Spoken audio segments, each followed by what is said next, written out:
We're on a collision course with the national championship, and the only variable is time. Because the train is rolling, so anybody out there, I can't tell you what's going to happen right now, but it's coming. Get on board or get out the way. You're listening to From the Pink Seats podcast of the State of Louisville Podcast Network. Now, here's your hosts, Jacob Lane, Matt McGavin, and Vince Lococo. We are back, week 2 of the 2022 season in recap series here as we look back on what 2022 held for the Louisville football program. Jacob Lane, Vincent Lococo, Matt McGavick. How we doing, gentlemen? Doing pretty good. It's a little bit of a cheerier episode as it talking about a more successful side of the ball. Yeah, for sure. Vince, you doing all right, man? Oh, I'm great. Enjoying this beautiful weather outside of just rain, sorrow, and cold. It sucks. No, I'm kidding. It sucks. It's truly a miserable time of year. I say that though, and I've got the NFL playoffs over my shoulder. Been watching college basketball all day.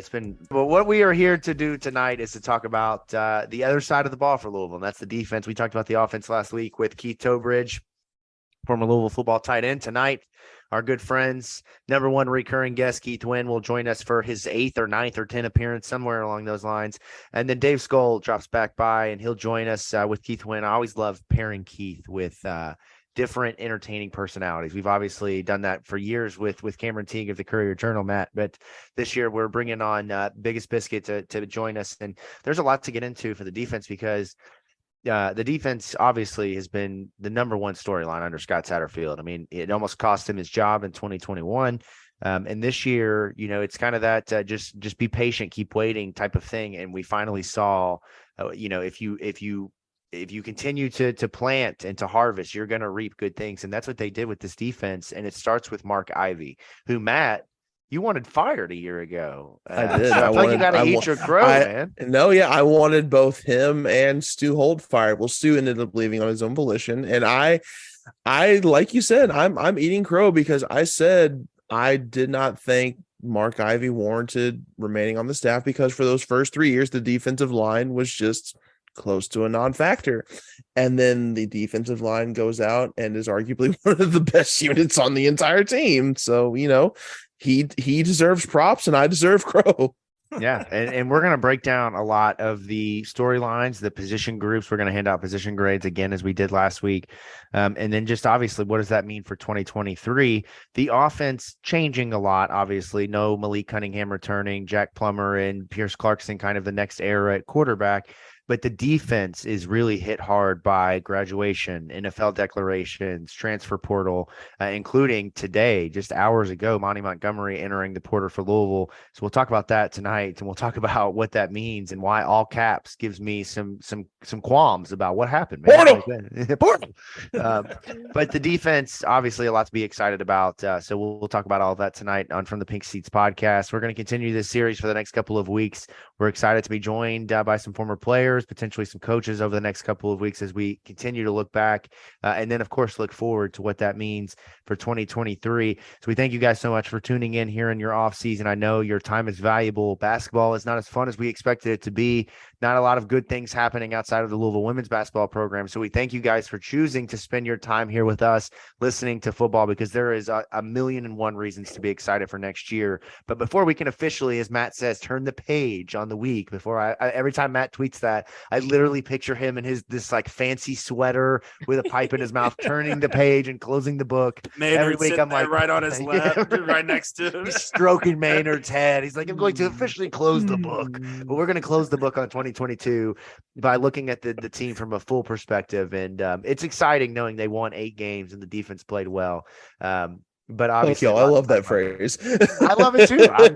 I say that because I genuinely, every week you tweet that, I laughed. I loved it.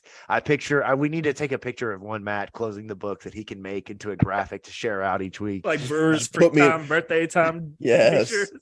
Put me in a smoking jacket, legs crossed, up by the fireplace. I'm going to just take the picture of Vince Tyra a few years ago. Vince Tyra, I should say. And put Matt McGavick's head on it. That is Matt closing the page each week on the season.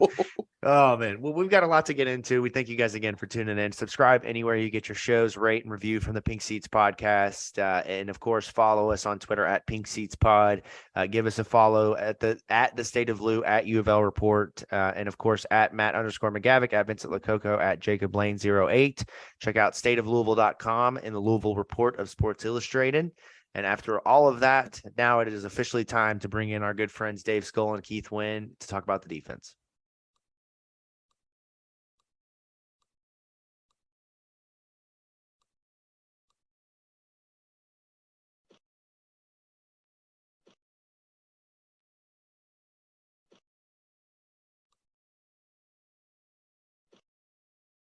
All right. Excited to talk about the defense from the 2022 season for the first time in show history. I don't think we've ever had this much excitement talking about defense. And we've got a great group of fellas to do that here. Obviously, as I mentioned in the intro, Vincent Lococo, Matt McGavick are here, but we're joined by Keith Wynne of Chronicle.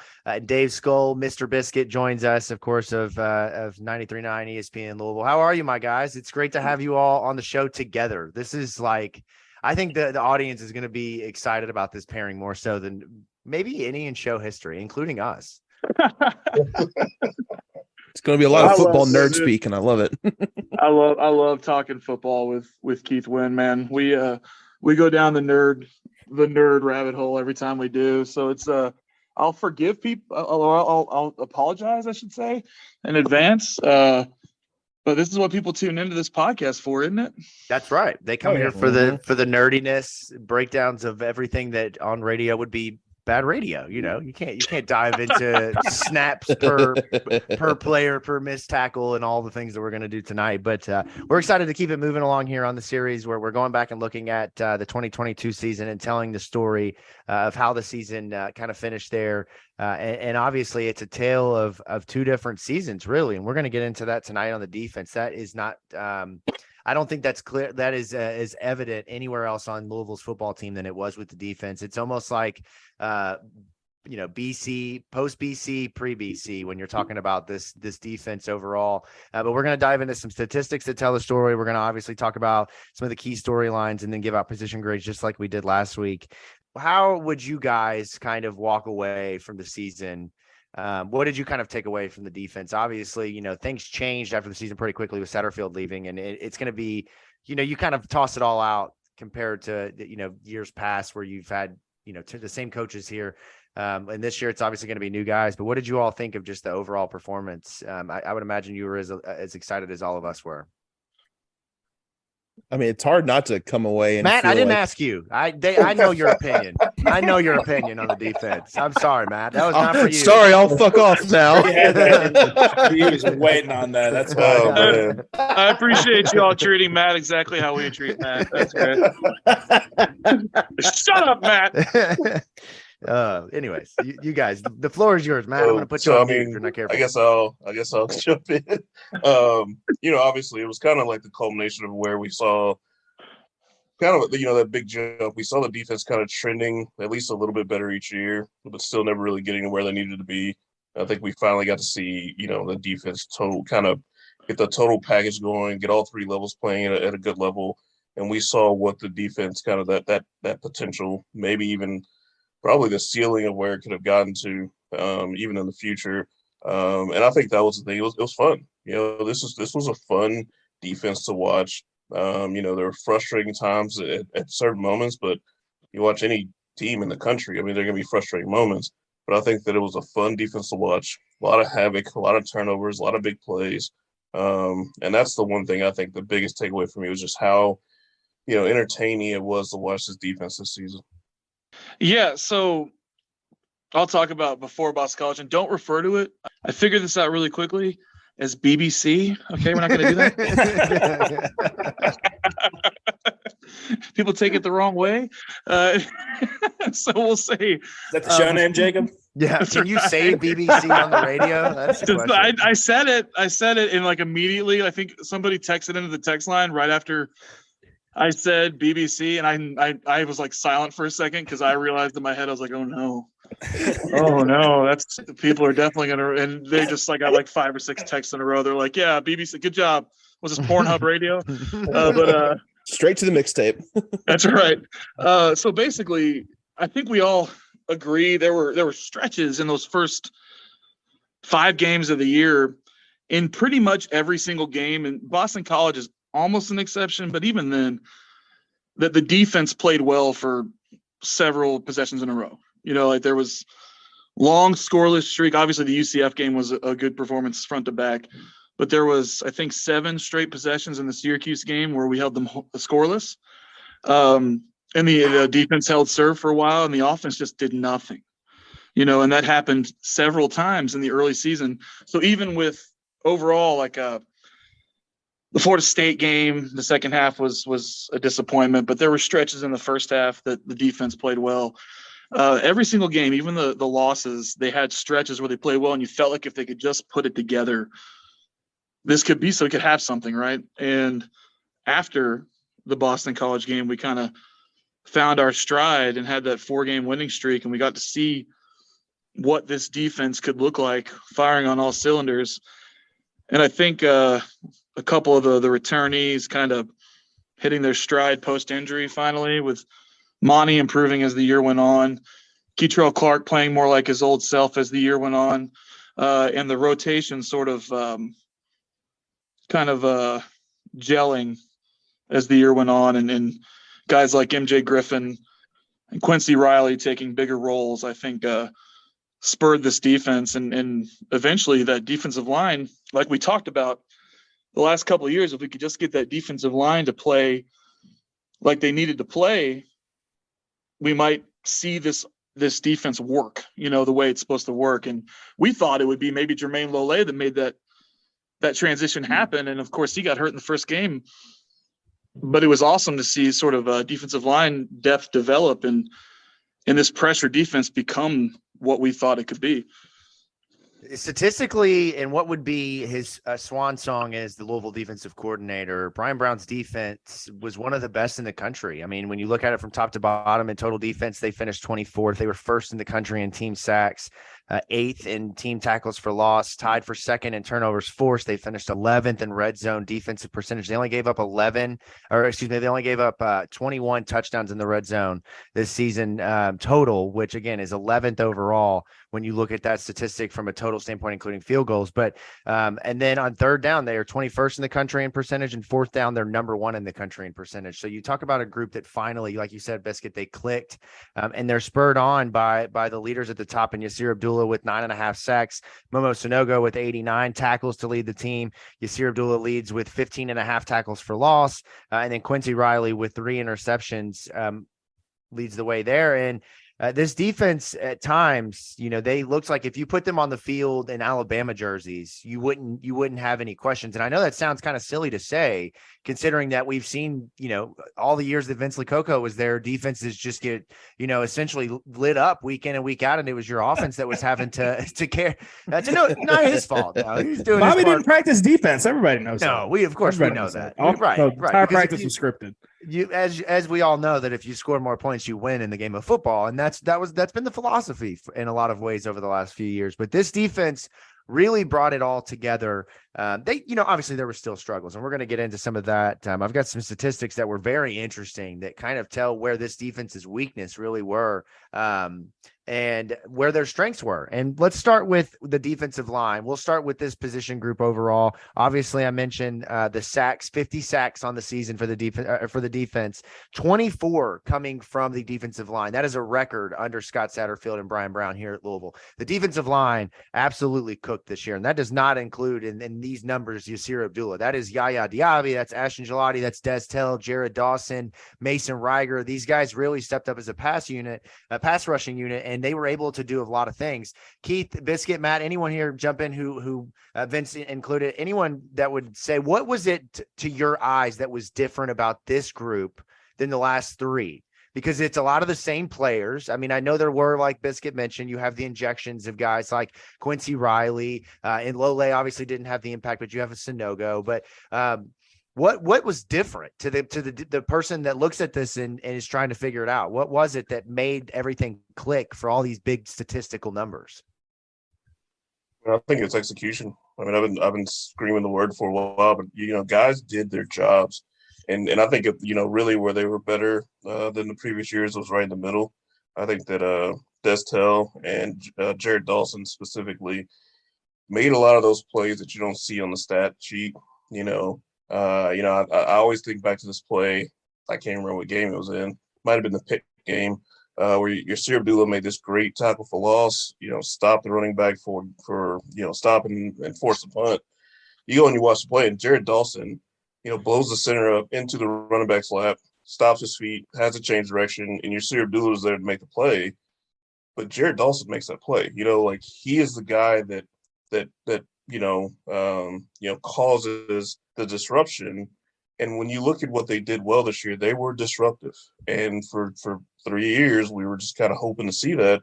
And you go back to the App State days, and I went back and read some of the posts that I wrote about their defense, and it was all about disruption. Mike Stout, their stud defensive tackle, who would only get 15, 20 tackles a season, was also the guy just blowing up, offensive blocking schemes and letting the other guys make plays. And I think that the execution was there this year on the defensive line. You look at guys like Mason Reiger, who finished the season with 7 tackles for loss as a backup. I mean, those guys were so disruptive. They made a lot of plays, and I think that was just guys doing their job, guys getting to where they're supposed to be, and guys just playing a little bit more disruptive than we saw, and it culminated in everyone else having a better year because those guys did their job up front.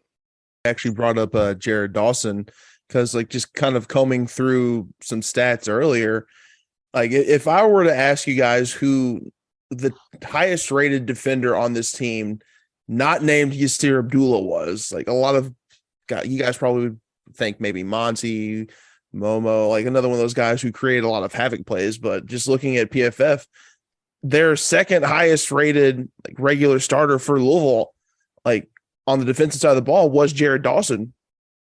It's he like you said, Keith, did a lot of things where it doesn't show up in the stat sheet, where he is able to create the havoc that allows others to be able to just swoop in and maybe kind of not steal his thunder per se, but be able to make the play. Exactly. Yeah. You need a hockey assist in football, right? Jared Dawson should get a hockey assist for blocking the center back enough for Yasir Abdullah to sneak around and get a sack. See, that's the life of a nose tackle in any 3-4, though, and most interior defensive linemen. I agree with everything that was said. It felt like more so this year, and obviously you can point to probably strength and conditioning because everybody on the line looked bigger than they did last year. And they played bigger than they did last year. But I never saw guys thinking, if that makes any sense. I saw them just playing, and they knew where they were supposed to be. They had confidence in their ability to do it. And Keith and Matt are absolutely right. The interior defensive lineman, I was worried when Lole went down early because I assumed, we all did, that he was going to be the guy, maybe the guy that unlocks this defense and makes it possible for everybody else to do their job. And what we got instead was a couple of guys that were already on the roster really step up with Destel and Jared Dawson and a few others to create the type of space and to create the disruption to allow everybody else to operate. And what it turned into by the end of the year was and I know Keith and I have kind of fought this battle all year on the same side, is people kept talking about blitzes and the lack of blitzing, and they need to blitz more. And it's look, the reason why this defense is working is because on non-blitzing downs, the pressure is getting home, and it makes blitzes that much more effective when we do bring them. So how many times did we see this year Yasir gets home or Momo gets home or Yaya gets home? They're not the only ones there. There's usually 1 or 2 other defenders in the vicinity too, because everybody's winning their one-on-ones. Almost everybody. It happens so many times. And obviously the Cincinnati game is an intense example. You can look at the third quarter of the Wake Forest game too, but Cincinnati was a special situation with the partial coaching staffs and everything. But that's what it felt like, a concentrated, like a balsamic reduction of what we were doing for the last 7 games. You know what I mean? Like it was just every time you turn around, there was 4 dudes in the backfield, and the play that the quarterback, I forget who played quarterback for Cincinnati. It's been too long, but he turned around and trying to get away from pressure, and Yasir was just in his face and blew him up. It was just so indicative of how this defense has been over the last 7 games of the year, where it wasn't just one guy getting loose and making a play. It was everybody winning their battles and the pressure getting home every single time it felt like we brought it. But that's because it's a byproduct of them winning the individual battles on every single down, not just the blitzing downs. Yeah, and outside of Syracuse with Garrett Schrader early on, I felt like this defense became a group that was able to take football teams that were limited in what they could do offensively and expose them.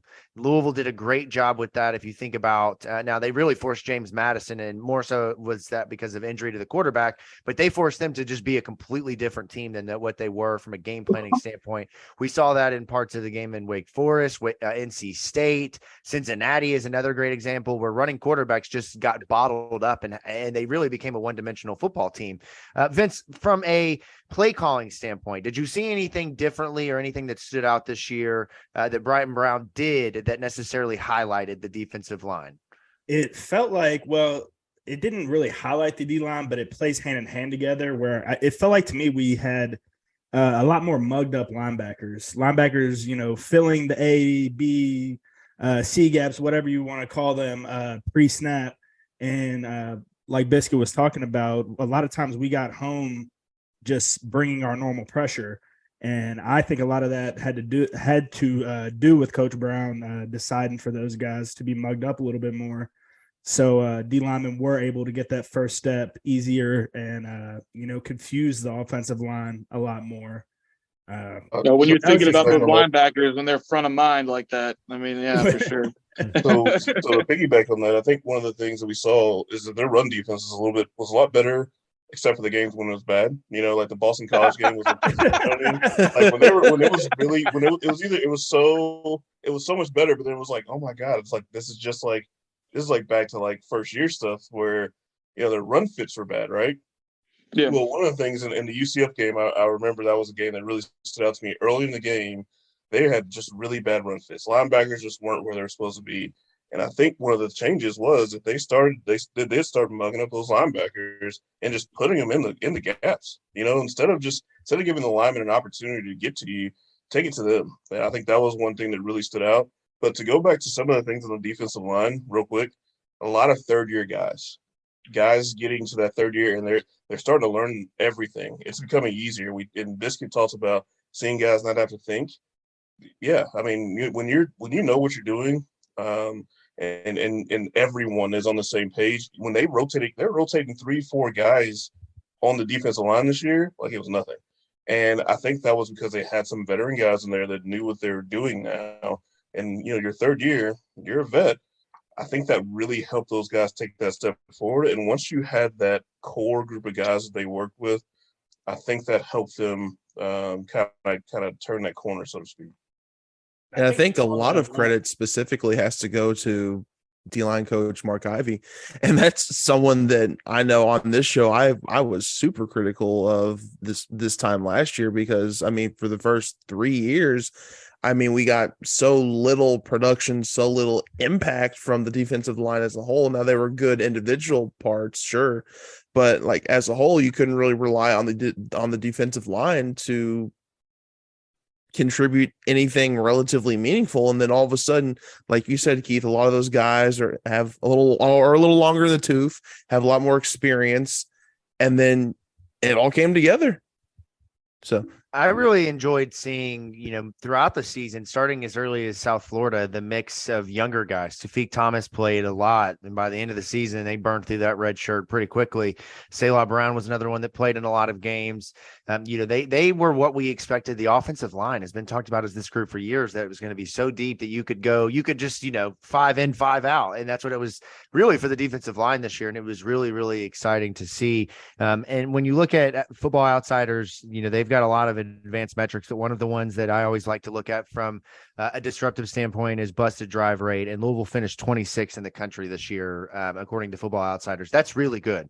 And it could have been even better. I mean, if you talk about Lole is healthy, some of the linebacker and safeties, and we'll get into that here in a second. I think we're a lot of where the breakdowns were at on big plays this year. But if you get the defensive line, like everybody else playing like the defensive line did, this defense is even, I mean, it's crazy. They could have even been better than what they were. And that, the margin was so slim between the 8 wins they had and the potential 10 sitting right in front of them. I thought the thing that, really separated the D-line as well, Jacob, was their effort.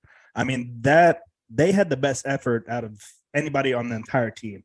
Defensive line every single time. You could have watched Mason Reiger every single game and pointed out at least 4 or 5 times where he is chasing the ball down the field on these big plays. Same goes with Desmond Tell and Jared Dawson, because they wouldn't be playing if that wasn't the case. Mark Ivy wouldn't have played those kids. Mm-hmm. So just being able to see that, and I assume that's probably a little bit of an intimidation factor to an offensive lineman as well. I mean, even though there might have been a long run right here, I mean, the guy's still chasing after the play. He's not giving up. You're going to be in a dogfight the whole rest of the night. Yeah, this guy's not going to quit. I mean, I think that was the pleasant, unexpected surprise this year was the depth on the defensive line. I mean, we had 7 different players record a sack on that front. If I told you that preseason, would you believe that? And especially if I told you Jermaine Lole wasn't one of those guys. No, I definitely wouldn't.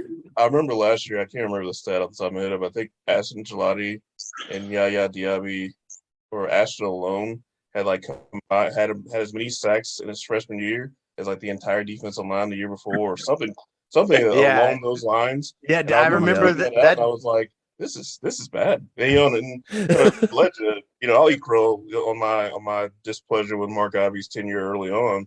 Same. I'll say the same thing. Yeah, I didn't think that he was doing the job wasn't getting done on the field, and I think that off the field, I think guys liked him. I think the hype man stuff was great. All that's great, but the results are the results, right? And the results were bad.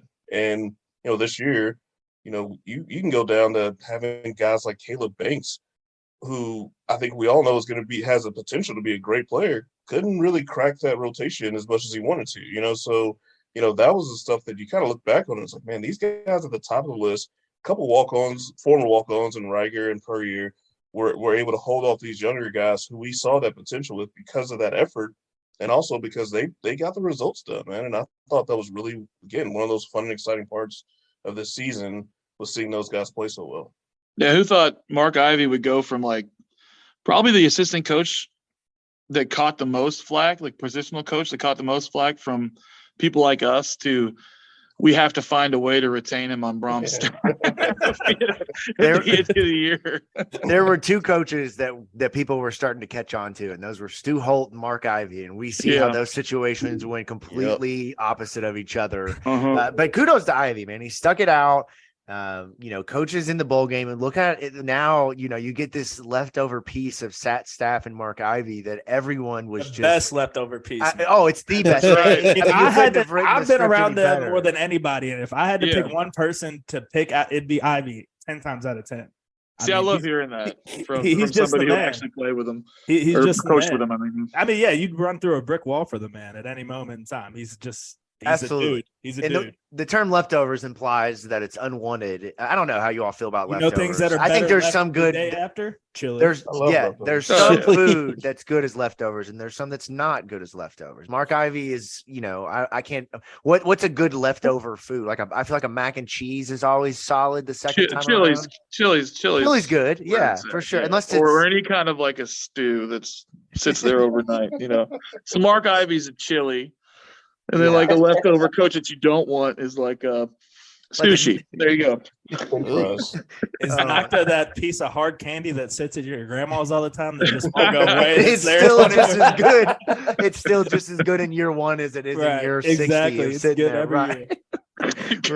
Good. He's also, fun fact, he's the only U of L assistant coach to hit a home run against the Gas Bags All right, and he hit That's one like 400 feet against us. And who was the pitcher here? That's the question. Benji the Mower Man, if you're familiar with the callers at 93.9. So yeah, he absolutely crushed one. I was like, Jesus Christ, Mark. And I realized who he was. I don't know if he knew if I knew who he was. And he was like, oh, I haven't hit one like 20 years. Like, dude, I don't believe that for a second. So All when you 4 arms, that dude. when you look at this group and relating it back to 2023, we'll talk about this real quick and then hand out our grades and move along. But when you look at this group in 2023, you bring back kind of your focal point of this defense. I mean, they lose so much defensively, but Ashton Gelati comes back, and he is your starting defensive end day one, comes back with 7 sacks. Lole wasn't celebrated on senior day. We don't know what. I have not seen any type of announcement, any type of news, any type of anything to know, but he is on the roster last time I checked. So we're going to continue to move forward with kind of like we were with D. Wiggins until he transferred, that he is on the team. And then obviously you get Des Tell, Jared Dawson, some of these younger guys that, the Sailor Browns, the Victone Browns, a lot of these pieces that haven't seen the field yet.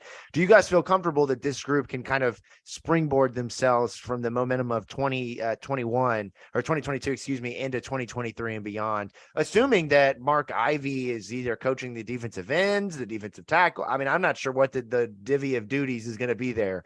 But they're going to have there. Yeah. Mark Ivy will be helping in some form or fashion. And I would have to imagine that's go good up on news. game day, smash a 2x4 over your head, and then call it a day. That's just his only job, man. I think it's hard to know. It's hard to judge anything. I'll try to judge without looking at what the scheme is going to be, because I still don't think any of us truly know what they're going to be running next year. I think we assume. But, I think from a talent standpoint, a depth standpoint, I think they're in really good shape. They're probably going to run, if they run that 4-man line or that 3 and a stand-up in kind of thing, you're going to run 2 defensive tackles. So whether Lole's back or not, they still have solid but not great depth there, at least at the top. If Lole is back, you've got a nice core of 4 guys with Tafik Thomas is going to be taking that next step forward. You got a nice core of 4 guys. In your ends, you've got, Reiger coming back. You've got Gelati coming back. Those young guys are still yet to be seen. I think the stand-up defensive end spot, obviously you're bringing in Stephen Heron, who should be able to take that spot and run with it, because it's the exact same spot he played at Stanford.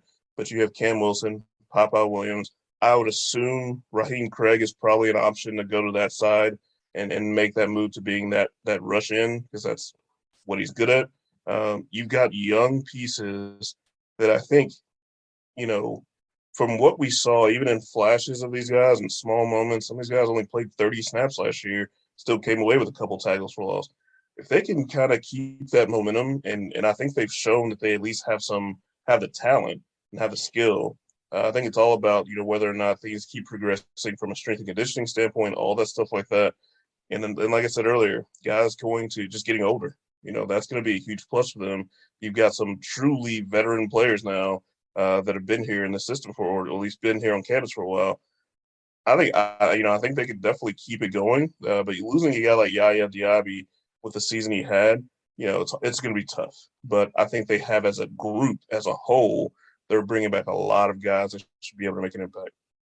Let's do some position grades here. I'm going to go first, and we'll do this quickly. I'm going to go with an A, and the only reason it's not an A+ is because there was 2 stinkers in BC and James Madison. Everything else was an A+ all the way around from the defensive line. So I want to make sure I clarify here from the defensive line. We are not going to include Yasir Abdullah in this conversation. I know we've kind of talked about semantics and how this plays out in years past, but Yasir Abdullah will fall into the linebackers, or else defensive line is like an A+++++. Like there is no grade for them. But I'm going to go just a flat A. I'm going to go with an A-, and for the reason that you specified earlier, that if had it not been for the BC and the James Madison game, and even the James Madison game, they weren't completely terrible. They didn't utilize as many like exotic blitzes or stunts or things like that. They just kind of relied more so on just straight one-on-one battles, which sometimes they never works, passed the sometimes. ball in that game. So exactly right. They took like 9 attempts. That's a good point. That's a good point. But no, I'm going to go with the A-. I'm going with the A. I mean, just for all the reasons that you all stated right there. I mean, D-line played great this year. So I'll stick with an A. I was going in between A and A minus, and I don't want to agree with Matt. So I'm just kidding. I've already cut you off once It's hard tonight. to argue with the results. I think between the defensive linemen, they had something like 24 sacks this year. It was somewhere around there. I can't argue with that. They were solid all year long. Of course, like you said, they had a couple of games where they were still gelling early in the season, but even late, the games we got beat, Clemson and UK, the defense and the defensive line played well enough to win those games. That wasn't incumbent on the defense. That was an offensive issue. I give them an A, a solid A. I'll go with an A as well. I think the BC game was so bad. Like the James Madison game didn't bother me because James Madison wasn't trying to win that game, right? Especially after early on. But I think the BC game, I mean, it was so disappointing, I guess, because even up until that point, I was like, the defensive line is why this defense is playing better. And even after that point, I'm like, the defensive line is why the defense is playing better. And it was like, man, I don't want to put it all on them, but man, I think they had 3 total tackles as an entire defensive line in the BC game. I mean, a defensive line that was averaging like 3 tackles for loss a game only had 3 tackles as a group. So, I just think they just played poorly. They got pushed around in that game, and that's the reason why I can't give them an A+, because outside of that, I think they played out of this world. Especially adjusted for expectations, Yeah, exactly. and adjusting for the teams they're playing. The other teams they're playing are very good, and they still play really well against them,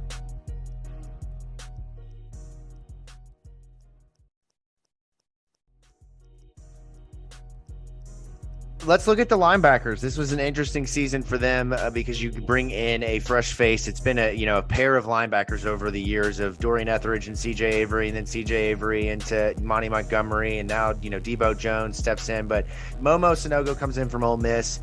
Wasn't a player who had a great year the year prior, but obviously makes a huge impact for Louisville. Leads the team in tackles. Monty Montgomery takes a couple of weeks to get back into kind of his true form. And obviously we see what he did, leading the team in forced fumbles, and was all over the field. I mean, he had some incredible plays. There were games, I think it was the Wake Forest games, where it looked like every player he hit. I don't know if you all watched the show Rob and Big, but there was this scene where Big let Rob run at him with a medicine ball in his stomach and then sent him flying across the room. That's what Monty Montgomery sacked people like. It was the funniest thing I've ever seen from a linebacker, but they were fun to watch. Big. That's right, man. Love that show. And as far as Louisville, Monty Montgomery's career at Louisville, rest in peace, because we saw today that he entered the portal and is going to be moving on. So that's an unfortunate thing. Jacob, nice little segue there, by the way. I said his career at Louisville.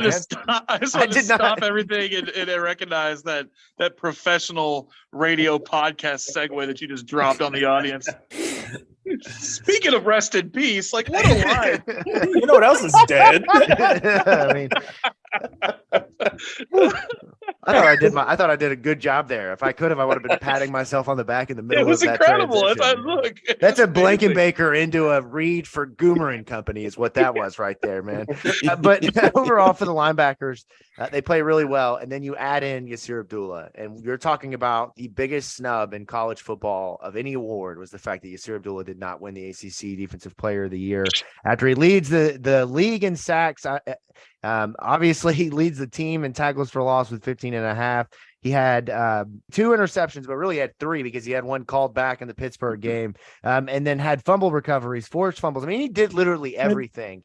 And so when you look at the linebackers in totality, the only thing that you can knock them for is missed tackles and missed reads. Those are the only things. And that's what hurt this defense more than anything, in my opinion, in 2023, were misreads and missed tackles. Now, it wasn't just the linebackers. Again, we'll talk about the secondary and their role in that.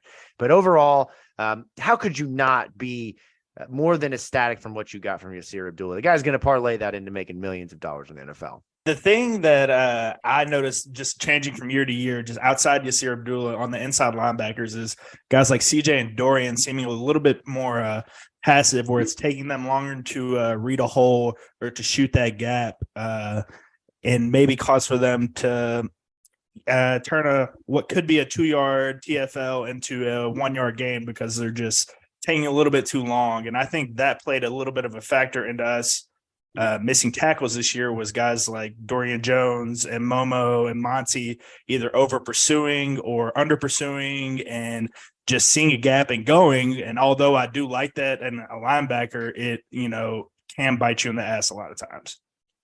I always said they just had trouble seeing it. Like it just seems like, they were looking to see where the play was developing, looking to see where the ball was going, and that half second to a second just bit them all the time. And I think that's part of that adjustment when Bryan Brown started walking those guys up to the line a lot more, it really helped with that, I thought. But I think that one thing I'll say about Yasir Abdullah, I tweeted a lot, I've said it a million times. I hope that the fan base genuinely understands how good of a player we just saw play.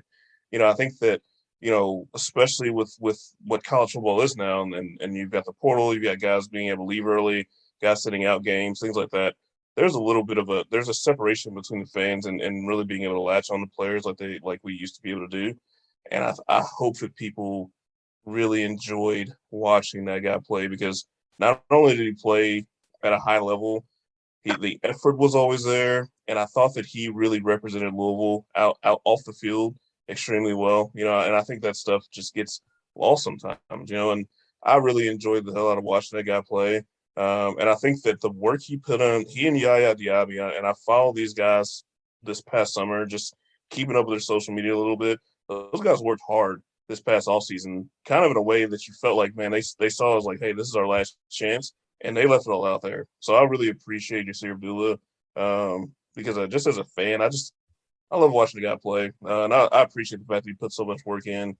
But the linebackers in general, I think one other thing is that I felt like they finally got to a point where, kind of like the defensive line, they could play some other guys and be comfortable.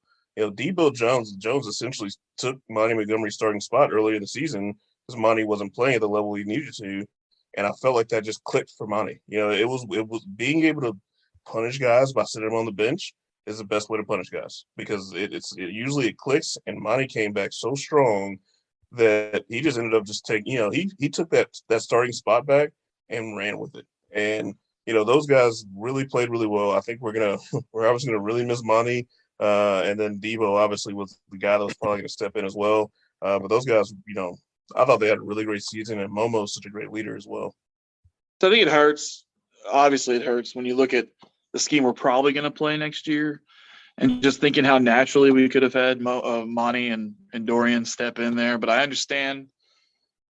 I think Monty might probably end up at Cincinnati, but we'll see. If he doesn't want to pick up another scheme in this 6th year, I get it. But overall, like I will echo a lot of what Keith said. I mean, I love Yasir and Yaya as well.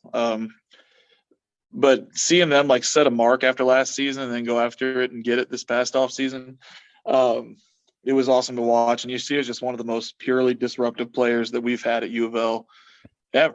And I don't know if the fan base truly understands how awesome he was these last 2 years, especially this season. But I think that some of what y'all are talking about is that distance between read and react, where it needs to kind of be like that and instinctual. And I think for the most part it was like that this year. But when we had the broken plays or the mistakes, I mean, that's when that hesitance comes in. I'm anxious to see what we actually run this year. But looking at what we lose in this linebacking core between Momo, Monty, Yasir, and Dorian Jones, I mean, those are the big four from this season, and it's a lot to replace regardless if we end up running the 4-2-5 or whatever we end up running this year. I mean, it's going to be kind of we've got KJ Cloyd coming back, we've got a few other bodies coming back, but you would assume that we'll pick up another transfer or two, and probably a little bit more impetus on maybe getting a Stanquan Clark ready quicker than we thought. I'm glad he's in early because we're probably going to need him. But overall, I was really pleased with the defense. It's kind of like, as we go back on this defense, like the defense, everybody has a good grade, but it's like the defensive line was the best grade. The linebackers were in the middle, and the DBs were a step behind for me personally. And that's kind of where I'm gonna grade them. But I was extremely happy with the production we got. Again, another position group where we're looking at like 24, 25 sacks as a group. kind of ridiculous. I think the one knock that I have on this group is that there was not a ton of like quality depth behind them. I mean, obviously the four starters. I mean, Momo and Monty. I mean, they had moments where they kind of dipped, but for the most part, throughout the season, they were fantastic. Yasir, we've already sung his praises plenty. We know what he can do. Ben Perry. I mean, he had a very quiet season. It was good. It was a little underrated. And then you've got Debo Jones kind of in the mix in the rotation at inside linebacker. But then outside of those 4 to 5, I mean, who else can you say, like, can you recall from the season that you can say, yeah, I remember he made such and such play, or like he was an impact in this game? Talked about this with a couple of people when talking about the defense, and linebackers obviously right now the kind of topic of discussion. And Biscuit, I was listening to you and Mark Ennis talk about that today of now for the considerable future until you land those guys. That's where the portal focus is for Louisville. But one, Stanquan Clark can come in and have immediate success. And I know it's a different scheme, but Dorian Etheridge led the team in tackles as a true freshman. That's the kind of case study as linebackers, as long as they physically are ready. He comes from a very competitive football part of the country, and I think he's a guy who you can count on to come in and play. But the second thing is there's two names that I just want to throw out there, and they may not end up being much more than depth guys, but there's two reasons why I think that there's more depth here than people are considering, and it's TJ Quinn, who whenever he was out on the field, all he did was make the tackle on the first time. If you go back and you watch him this year, he was an impressive tackler for how small he is. I mean, he was a safety converted to inside linebacker. But the second one, and I don't want to be a prisoner of the moment, but Jack Reiger. Like, Jack Reiger. Shout out to Mason. Mason called me on for it. Like when I did the linebacker preview piece and tweeted it out, he was like, Jack Reiger's going to be a starter next year. I remember. I think that's a long shot, but I still think, I mean, Jack Reiger looked like he belonged against Cincinnati. I mean, you talk about the sack he had, or the, whatever tackle for loss they ended up calling it. I mean, he was there. He made the play. So I think that and then Jalen Alderman, who didn't play this year in a ton of snaps as he did the year prior, where he had the big moment. And then Jackson Hamilton, another guy who's, kind of one of those Satterfield recruits who was excited, was a high, not a high level guy, but you were excited about him when he came in, and now he hasn't seen the field but maybe one or two times. So if they can add a transfer there, you feel good about it, but still a lot of turnover at that position, losing those big four. It's going to be interesting to see. I don't think anybody saw the Monty news coming today, and then the Wikipedia screenshot just hurt. I mean, it felt like I couldn't get out of here quick enough is what I interpret it as. I don't even have time for a proper posting. It was incredible to see. Like, first of all, it did look like everybody got caught by surprise, with the player reactions and everybody. I don't think anybody saw it coming, but the fact that he tweeted out the school seal of West Virginia University in a non-cropped screen, like phone screenshot, where you could see his battery life and two other image search results. And like, dude, you didn't even have time to crop this shit. Like, Monty on the next thing steaming out of town. It does feel like a very Monty Montgomery thing to do, though. Like, 100%. Yeah. Seems like a kind of guy who's just like, whatever. Yeah. I was listening to y'all's conversation thinking you were talking about if he continued to do it. I'd love to just say no context for each university of something that nobody else gets, but the people there. Right. But the other thing that was just equally as alarming was that he put, and this is so silly, but he put portal in all caps. Like, what, dude? Yeah, like, we like, did it. I'm man. in the portal. I'm in the portal. Like, oh, you all right, Monty? Like Mark was saying, like, it's like he's surprised he just found out he was in the portal. It's like, wait a second. What? Yeah, but overall, it's gonna be the position group for Louisville. Obviously you only have one quarterback, and there's gonna be a change there, but it's gonna have the most turnover out of any group. So it's gonna be really interesting to see what they get next year. And one guy we haven't talked about at all, who could be a star in this defense, depending on what it ends up looking like, is Ben Perry. I mean, from what I've read from Matt and from Keith, is they have this rover star linebacker safety. And that's a spot that when you read that, you say, well, that's a perfect fit for Ben Perry. Now, I don't know I have not watched any Purdue games. I don't even know if I want to. The Big Ten is like my least favorite part about college football. So I'm not sure I want to go watch Purdue and Northwestern to study. But for the sake of the show, I might have to make that sacrifice. I think Keith and I are like the primary stickos here, because I'm sure how many Purdue games have we watched up to this point, Keith? I think I've made it the whole season by now. No, I've watched. I don't have. I've only done like 2, so Yeah. I'm way behind you guys. I think I watched 1 live, so that might be. There you go. That's Might your be one. 3 total. I did watch the so- Syracuse game because I wanted Syracuse to Oh, win you wanted so to- bad at the Yeah. time. Yeah, now I'm like at the time, yeah, at the it time. was, I got to make sure I throw that out there. Preface at the time. time. Sure.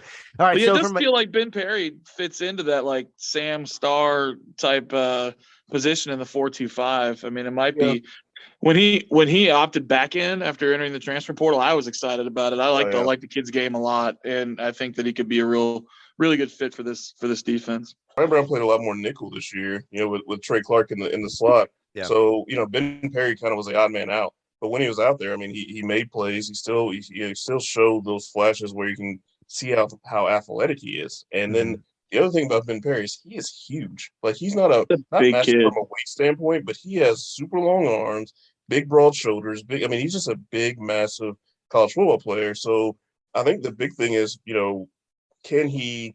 He was a safety in high school. He showed some coverage skills this year.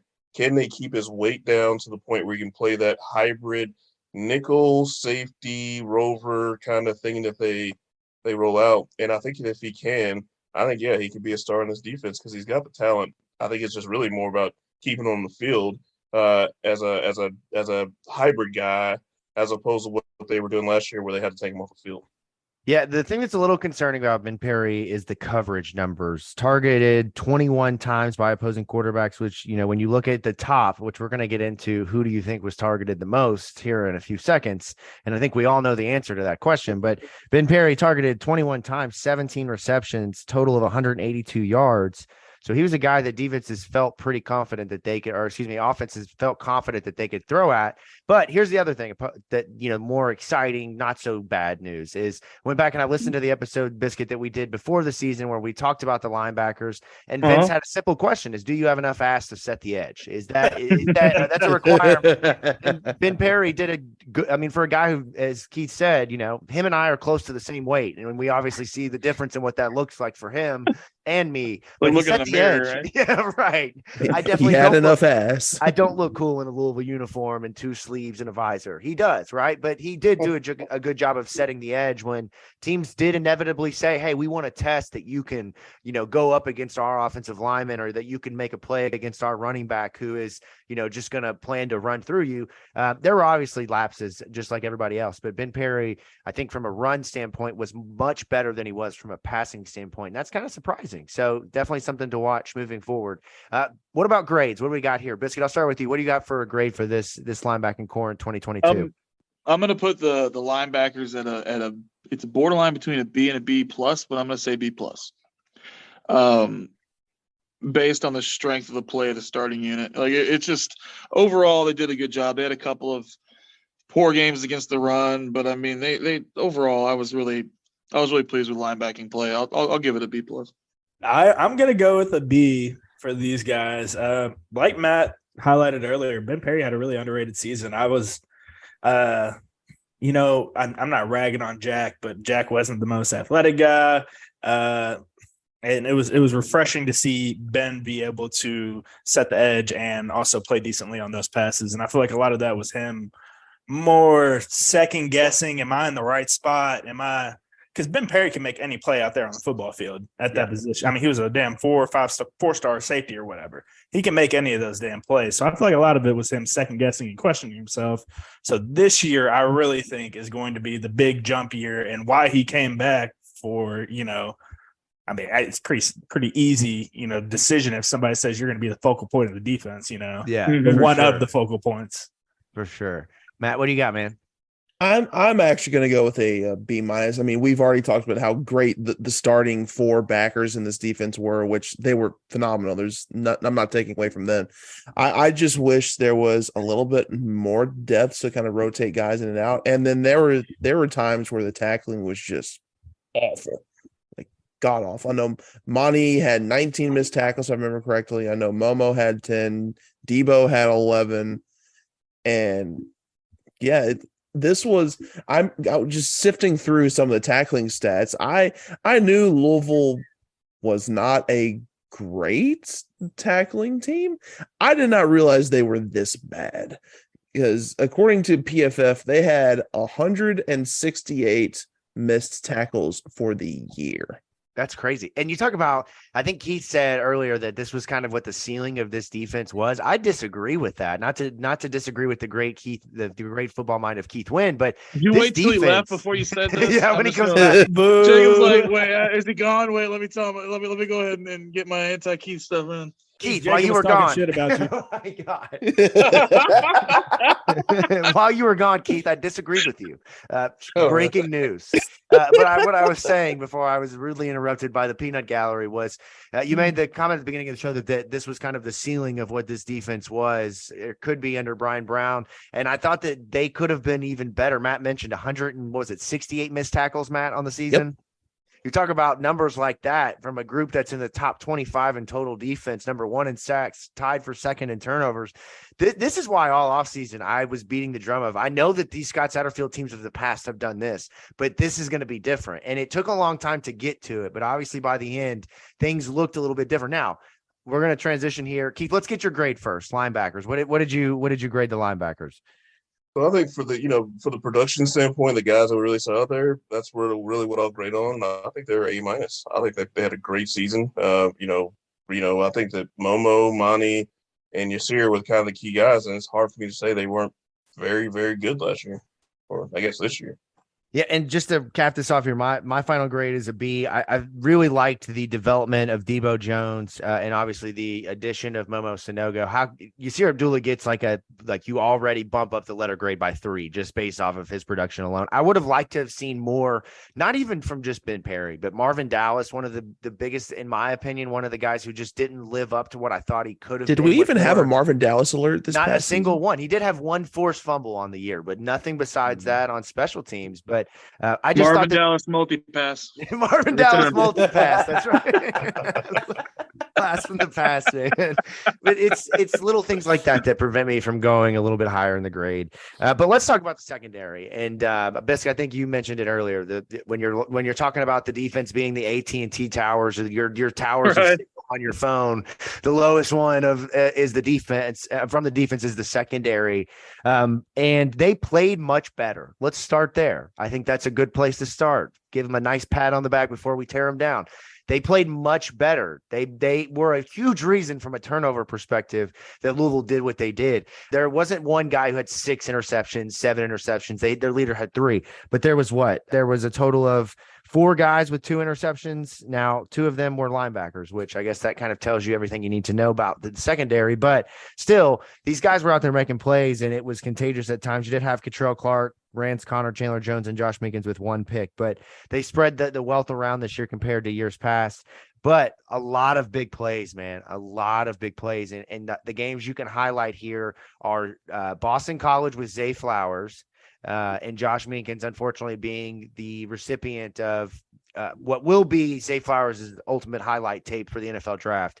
And then, obviously, Johnny Wilson, the big guy, the tall guy for Florida State. Is that the tall guy? That's the tall guy. Those 2 guys just torched Louisville, and from a big play perspective. And it's a big difference between, again, those 10 wins and that 8-win mark that you finish at. What did you guys think about the secondary? Were you all impressed? Was it just kind of they are what they are? Like, what were you guys thinking along the year as they did what they did? I mean, they got better, like you said, but especially in the first 5 games of the year, there wasn't arguably a bigger overall individual detriment to this team than the amount of big plays that the secondary was giving up. I remember going out of my way to go through the stats and write about how badly, how much better this defense could have been if they just cut down a little bit on the amount of big plays that they just seemed to give up, because they had a pattern where they would hold serve, and then out of nowhere, 70-yard bomb over the top or 60-yard run right up the middle. And they finished top 25 defense. They could have been top 10 if they were just average in giving up big plays to start the year. They really could have. And there was, of course, the entire defense kind of shares blame for that, but it was mainly shouldered squarely on the secondary because a lot of those big plays came through the air. See, I think as much as any part of the defense, I think more so, this is an after BC and before BC situation where obviously we know what happened early in the season. And Minkins, I mean, poor guy's going to be – they're going to watch a lot of tape on Josh Minkins, whether they're trying to or not, because he's going to be in other people's highlight films. But, I mean, that's Zay Flowers. But Brian Brown owned that to a degree. Like, we needed to stop putting that young man on an island with Zay Flowers. He was the one calling it. Don't acknowledge it and not freaking dial up something where we can match that up better. That was the dumbest shit he ever said. It's ridiculous. Like, the fact that he acknowledged it post-game, you're like, dude, you had the play sheet. Like, I don't know what to tell you. You've got you have a set of freaking headphones on. But anyway, I digress. But, like, after that, it seemed like post-BC, they got I think Keytrell got his feet under him a little bit more as the season went on, a lot like Monty Montgomery, coming off injuries. And, there's different reports, injuries, whatever, as to why Quincy Riley or MJ Griffin weren't getting as many reps early in the season. But I think once they kind of took over the starting roles, mid-season and were playing the majority of the snaps, this defense was so much better off for it. And you could tell down the stretch. I mean, it was like night and day before BC. We won't go into that abbreviation. And after BC, it was as big of a stark difference, I think, as any position group. Well, I'll give the DBs some grace. And the reason being is that I think that, Bryan Brown and I think the fans and everybody wanted this defense to be aggressive. When you're aggressive, you're going to have some of these moments that just are bad. But I do think early in the season, we saw them leave too many guys hanging out to dry, specifically Josh Minkins, but also Kendrick Duncan on Johnny Wilson. I mean, you're getting safeties on these speedy receivers, and it's not going to work. Yeah. And I think later in the season, what we saw was them really be able to change their coverages up and do some things where you always had a safety deep, but they would still be able to bring pressure. And so, but I think early in the season, what we really saw was them, that aggressive mindset, we're going to get after it, which worked for the most part. And then when it didn't, it didn't work. It was almost like I said with the defensive line. It was like, hey, it was great when it was great, and it was just really bad when it was bad. But I do think they adjusted, and that's when they started really getting after the quarterback while also being able to play safe defense in the back end. And once they did that, I think the secondary was great. I think they were a huge part of why they were able to really choke some teams out from a yardage standpoint. And also causing the turnovers they did ended up being huge. And the DBs, I think, had 11 of their 15 interceptions.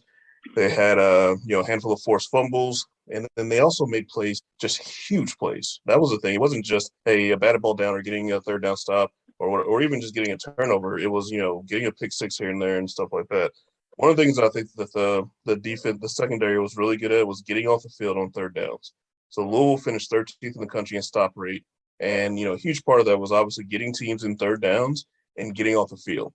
And we'll go back to the App State days because I watched all those games and a couple stats really stood out to me. And I think there were 8 games into the season at this point, and this stat was thrown out on the broadcast. They led the nation in 3 downs. And they couldn't get to the quarterback to get sacks at App State very well, but they pressured the quarterbacks into getting off platform, rushing throws, doing all that stuff. That's part of what we saw this year with them not just getting sacks, but they pressured quarterbacks to the point where they're throwing the ball and they're throwing away. They're throwing inaccurately. Louisville they weren't very good at getting PBUs. I think Jarvis Brownlee had 12.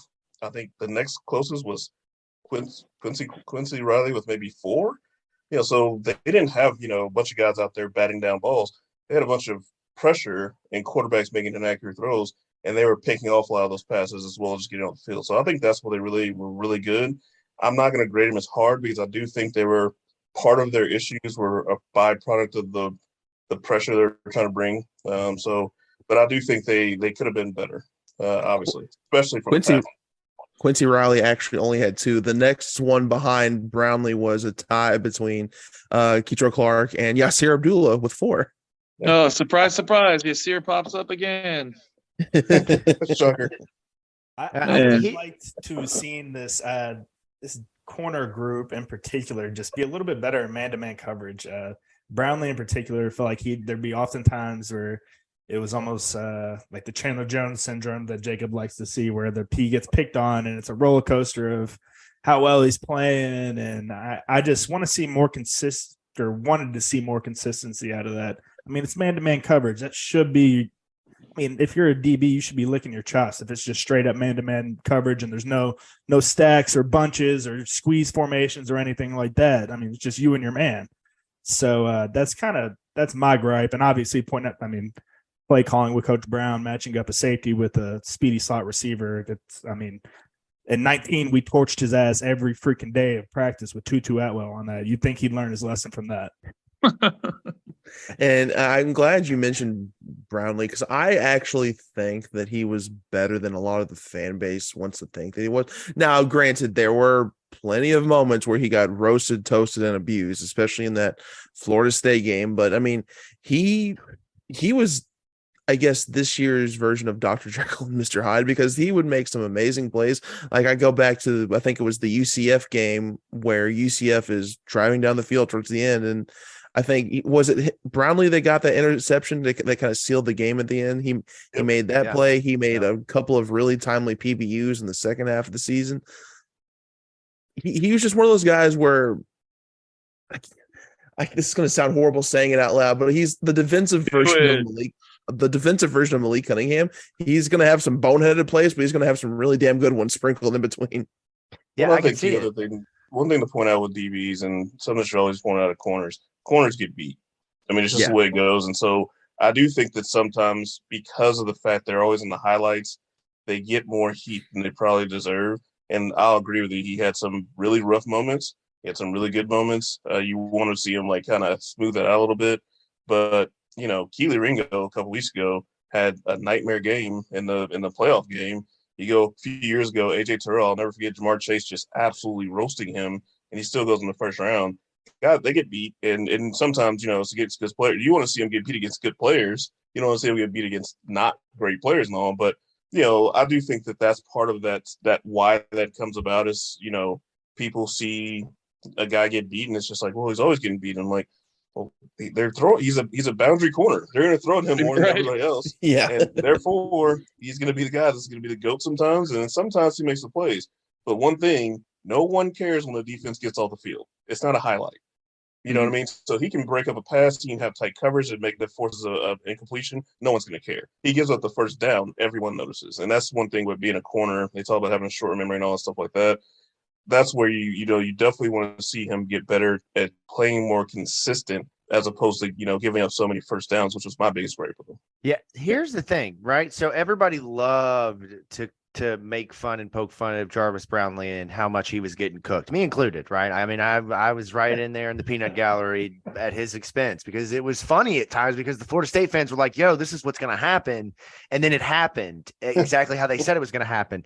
But the guy who I feel like kind of slid under the radar in terms of struggles or maybe taking a step back is Ketrell Clark. And it's, to me, one reason I'm a little worried about his draft stock once he goes through the workouts, and I'm hoping that as he gets healthier that this will improve. But you look at his numbers, okay? This is courtesy of PFF, courtesy of Matt McGavick.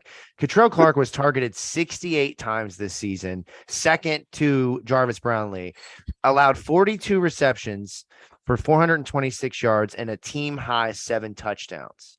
That's more than Jarvis Brownlee allowed. And here's, Vince, I want to ask you specifically about this. Here's what I think the difference was. And so you tell me if I'm right, if I'm wrong. Bryan Brown's experiment this year with the defense, and we talked about it a little bit, was playing Ketrell inside versus the slot receivers in a lot of ways.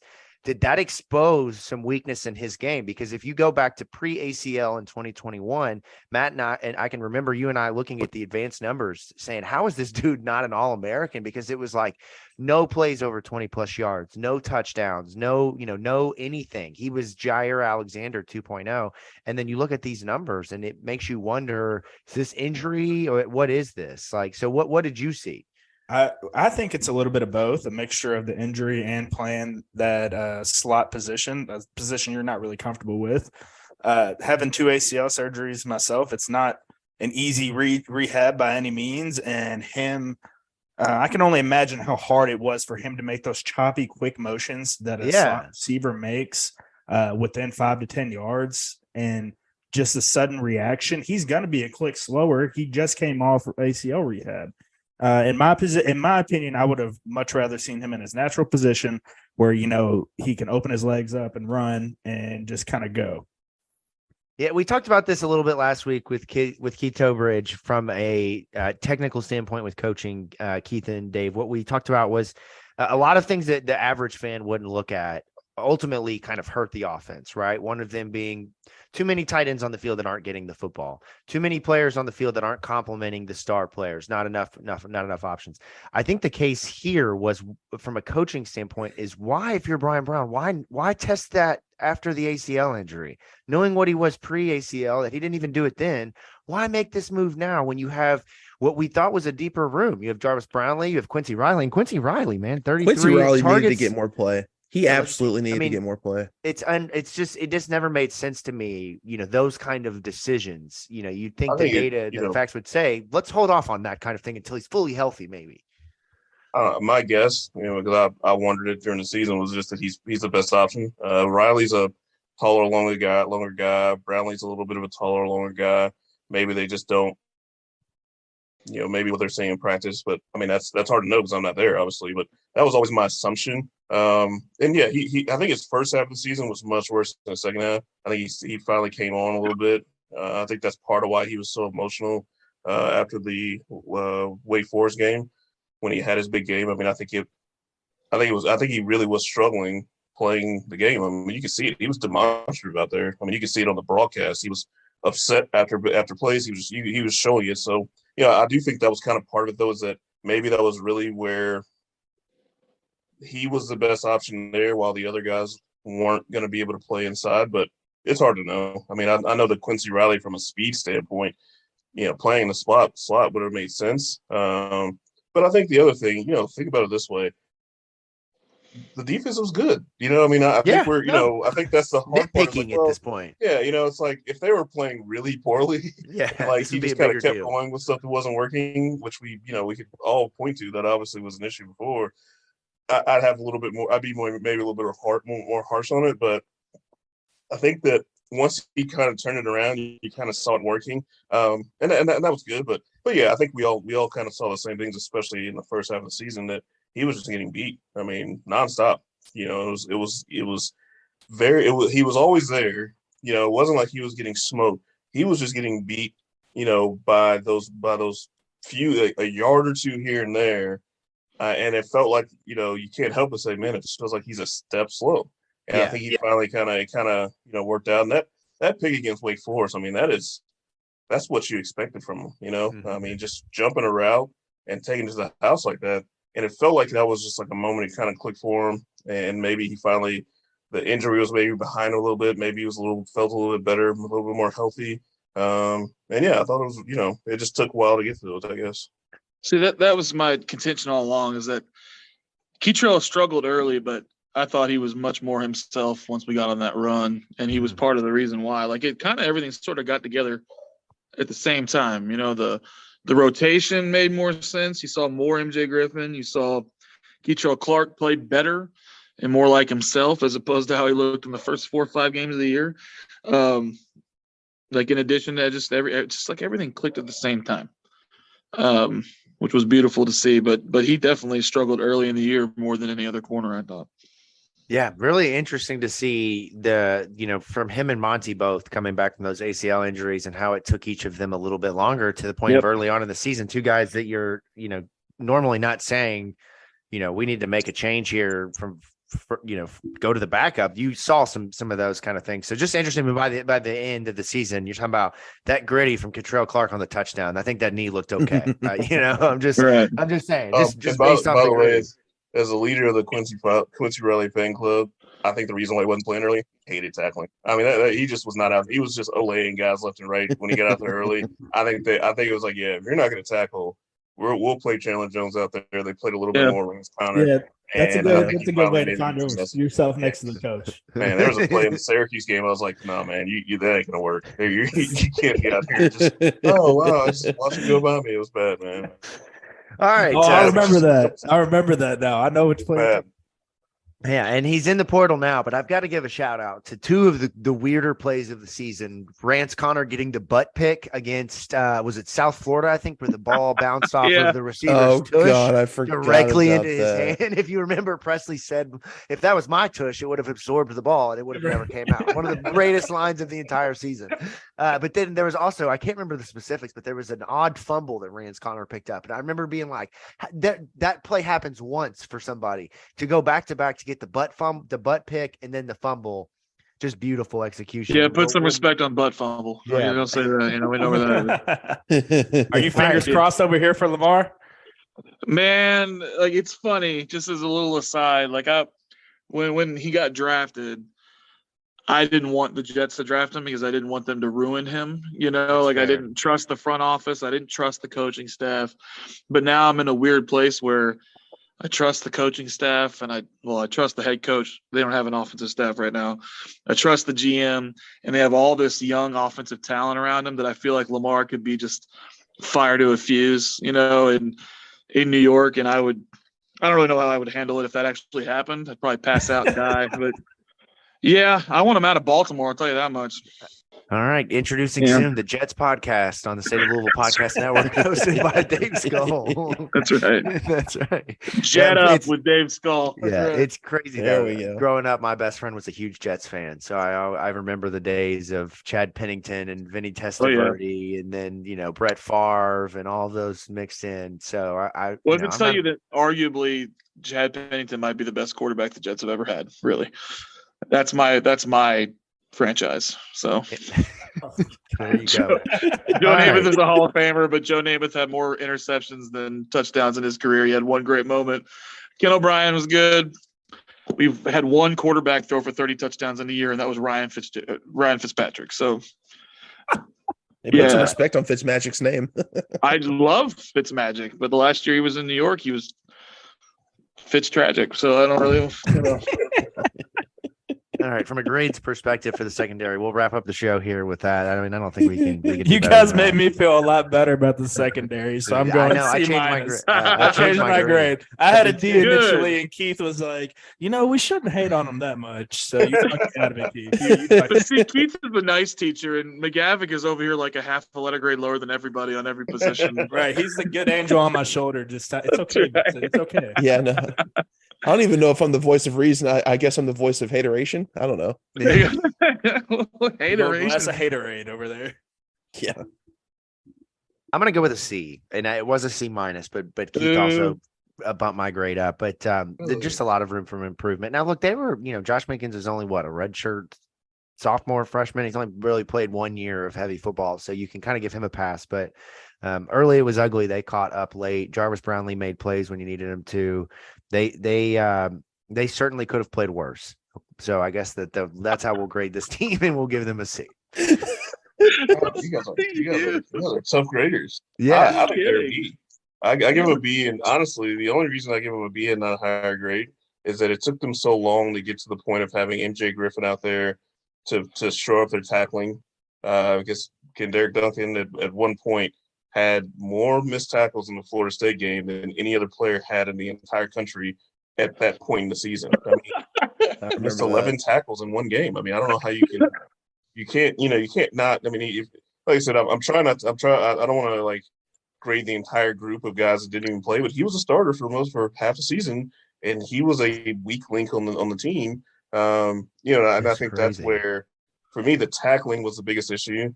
I actually think Josh Minkins was pretty good this year. He just has the highlight plays are the ones that people remember, but there's some other plays where he was pretty good in coverage, playing against tight ends and slots and things like that, where I thought he played pretty well. He had a forced fumble against Boston College, I think. It was really nice.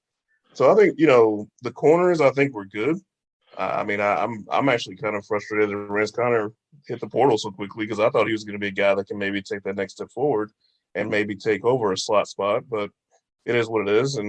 But I think that MJ Griffin coming on and being the guy that he was, the second half, the secondary was good, in my opinion, just flat out good. I thought they played really well. But the first half, before everyone was out there to shore things up for that entire group, it felt like they were pretty bad. So to me, I give them a B. I I couldn't go less than that. But I think that if they were to play like they did maybe the last half of the season, post BC or whatever it may be, the entire season, you give them a good grade, but you can't ignore those first 5 games of the season when they played poorly. Yeah, I mean, if we stop this thing at the BC game, I might have given them a C- or a D, but my season grade is a B-, mostly because of the things I talked about earlier. I mean, I think there was a kind of a they worked out the rotation.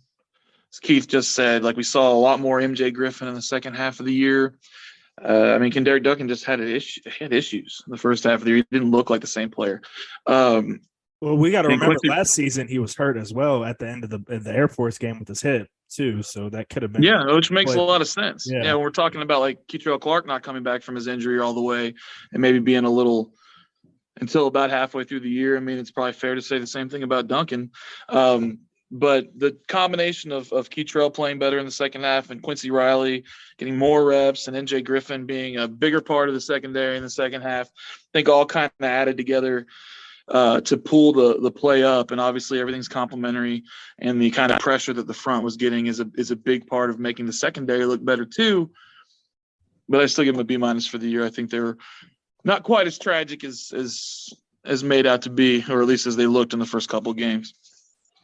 I'm going to give them a C+ for just basically the reasons that both Biscuit and Keith went over. It's hard to really ignore how bad they were in those first 5 games, but then things kind of clicked across the board over those final 7 games. Now, I still would have loved to see Quincy Riley a lot more, because he's too good in cover skills wise. Now, obviously, we know the tackling there was kind of hit or miss, especially towards the beginning of the season. But just going off cover skills alone, like he deserved to see more playing time on the field. But I assume he's going to get plenty of that next year. But no, I'm going to go C+, kind of split down the middle. Yeah, really bad first half, pretty good second half. And I don't want to obviously yardage is not the best measure of a defense at all. But when we're talking about the pure numbers, I think Louisville ended up top 25 in pass defense, and 11th in scoring defense. It's hard to ignore the pure numbers. They don't tell the whole story, but you combine that with the turnovers and the big plays, and it tells some of a story. I think one thing, and I'll point this out and leave it alone. I think one thing that we saw with the defense that, I think those grades kind of showed it for everybody. This was a team defense that worked so well together to get everything done. And that's where you look at third downs, and obviously we saw all this pressure up front and whatnot.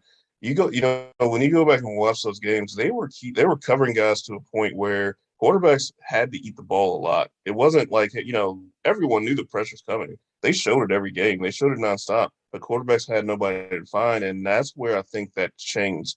People ask me a lot, oh, what changed? And I get all the people telling me that Scott Satterfield ran the defense after the Boston College game. Oh, that's the best one. Someday that'll stop happening. My favorite. It's maddening. That's my favorite.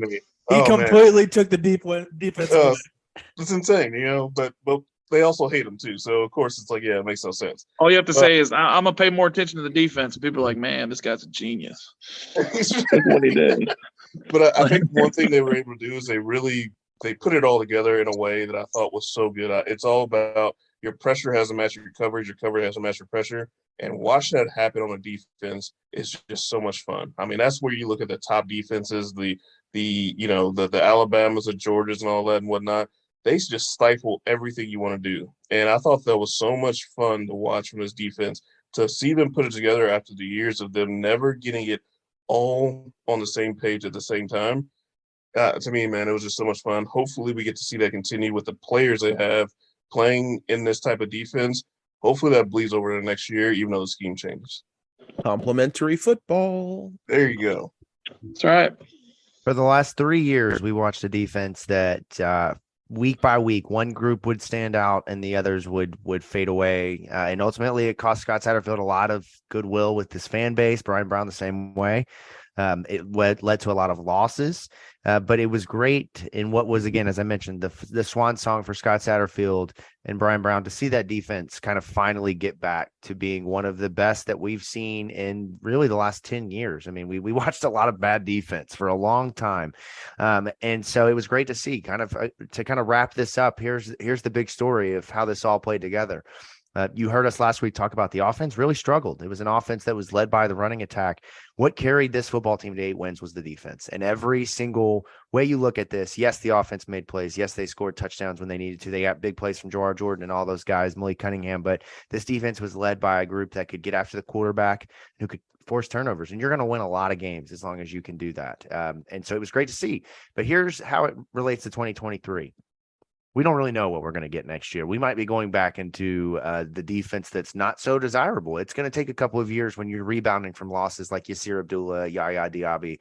Those guys don't they don't just come, every single year. Now it's going to be exciting to see defensive linemen who aren't being recruited in at, 6'3", 260 pounds. We're going to get back to some meaty linemen and seeing some more aggressive football up front, but it's certainly going to be a scheme change. And it's, I think in year one, it could be the weak point of Louisville's the team, to the point of we're back to where we were. The offense is going to win you football games. And while that's a lot of fun, it certainly will add some gray hair to your scalp. And I expect that. Yeah.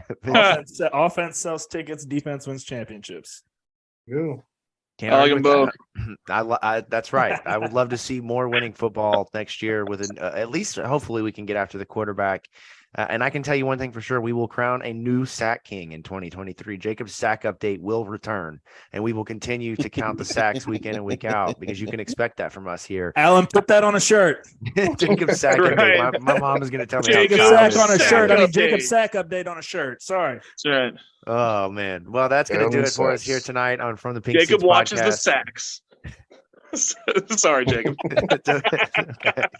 Oh man, this is what you get when you tune in here. Absolutely love this. You're going to get a Don't lot of invite me detailed unless you want this kind of bullshit, buddy. All You're right, going to get a lot of detailed football analysis. I just think it's funny that for the second year in a row, we've invited a former offensive lineman to break down the defense. It's fine. It's I'm not nearly as important as like a Keith Tobridge, so he's way more legitimate than I am.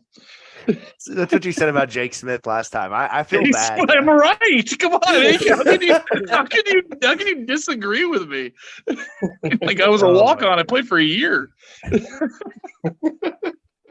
I was really close to good football players. I wasn't one myself. Hey, I got to see him up close. Rub shoulders and you'll start pissing excellence, man. As long as you rub shoulders, you're going to be all right. Dave Scull, Keith Wynne, Chronicle 93.9, ESPN Louisville. Thank you guys so much for tuning in. This has been a blast. And let me just say one more thing before we get out of here. This is, I don't have a drink that I can pour because my wife would be very upset. This is a cranberry vodka that would make my table very sticky, but I would pour one out for one Cameron Teague, because this is our first off-season recap where he has not joined us. And it is great to have Dave here. Dave, you have been a great friend of the show, but CJ was a staple of this show for the first 3 years in its infancy. So, Mr. Teague, you got to watch national championship caliber football. We miss you, but we certainly understand that you upgraded and that you left us in the dust to watch the Louisville football. We love Cam Teague, man. He did such a good job on the Louisville beat while he was here. That's right, man. He is definitely been. I think he was for a while the longest running recurring guest. Keith Wynne now owns that, and I say this every time. We've had, I think, Keith on 7 or 8 times, and they are probably out of our top 15 episodes. Those 8 episodes live in the top 15. So Keith does numbers, man. That's what I love to hear. Dave, some people just show up, but then they're like BBC. Jacob, now he's gonna be like, man, y'all only invite me when y'all's numbers are low. Right. I'm excited to ride Keith's coattails for the top 15. Yeah, here.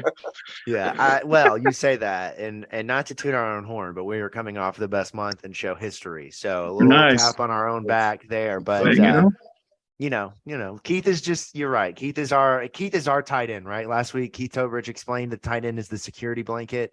Keith Wynne is our security blanket. That's what he is here, man. So people love listening to Keith talk about football, man. That's right. Man knows what he's talking about all the time. I tell him that, but it's amazing when you actually watch film and break it down and stuff. It's a lot better than just shooting off at the mouth, and just saying things.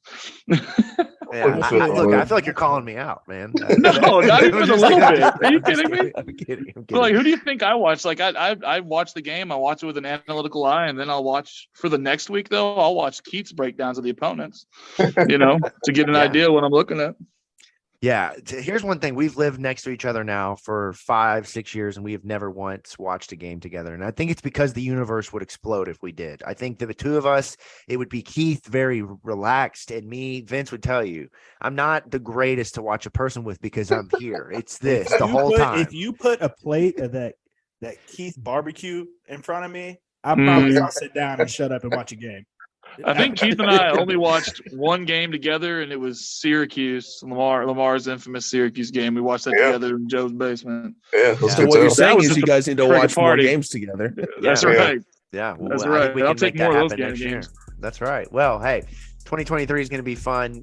Excited to talk about that all off season. I thank these guys again for tuning in. Make sure you're following them, listening to the radio show when Dave is on, and of course checking out the great work of Keith Wynne on Card Chronicle. Tune in next week. We've got some great guests in store. I can't tell you who that is right now because they're not both booked, but there will be great guests in store for you next week. I promise. It's just Keith again, guys. It's just